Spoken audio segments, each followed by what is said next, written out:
Hey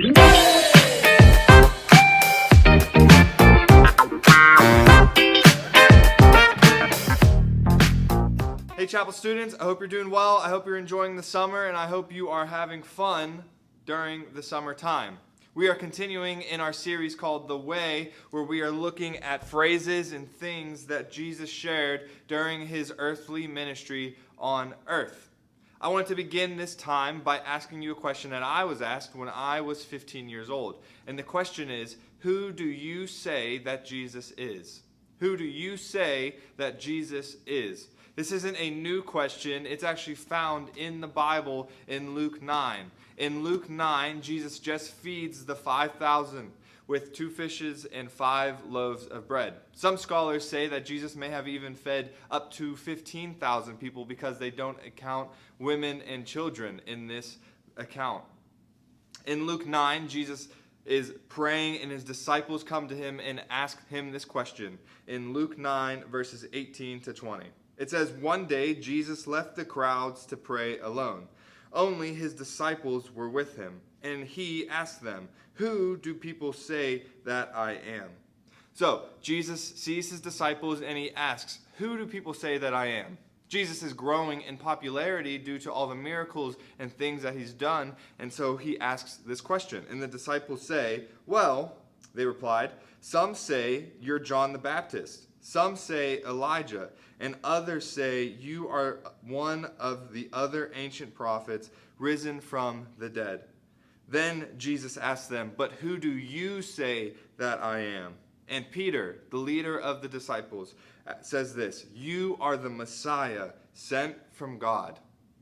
The Messiah is this Old Testament concept of one who was anointed by God to deliver God's people out of bondage and slavery into freedom.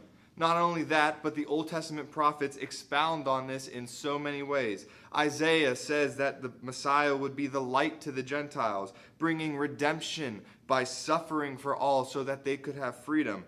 The prophet Amos says this, he fulfills Yahweh's promise to the nations. Jeremiah also says that the Messiah would be the king of righteousness. And Ezekiel says that he would be the mediator between man and God, shepherding God's people in the fullness of life.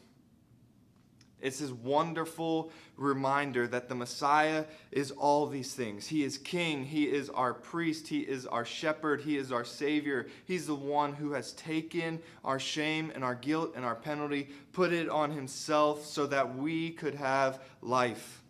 And Jesus asks us this same question, "Who do you say that I am?" Many will say Jesus is just a teacher. Many will say Jesus was just a prophet or a good man or a moral man. Some would say he's a liar or crazy or whatever. But who you say that Jesus is will determine how you view him and how you live your life.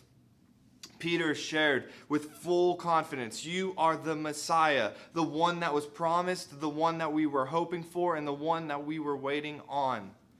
And today, in 2020, we can also say that Jesus is our Messiah, the one that we put all of our hope and confidence in, the one to take our sin and our shame and put it on himself so that we could have forgiveness and freedom. My encouragement for you is to seriously ask yourself this question, who do I say that Jesus is? Do I believe that Jesus is my Savior, the one who has come so that I could experience freedom from my shame and my guilt and my sin? Or is he just another person that history books talk about? Is he just another teacher? Is he just another moral philosopher? Or is he more than that? Is he God in flesh, the one who has come to live the life that I could not live so that I could have freedom and life? Jesus is our Messiah. He is the one that all of our hope and our joy is put into. And following him is the way to everlasting life. So, my prayer for you is that you would see that Jesus is your Messiah, the one that you have to put all of your hope into. Because if you try and put it in yourself or in another person or in a politician, you will ultimately fall short. Jesus is the only person, the only God-man that we can put all of our hope and trust into. And I pray you do that these coming days. God bless.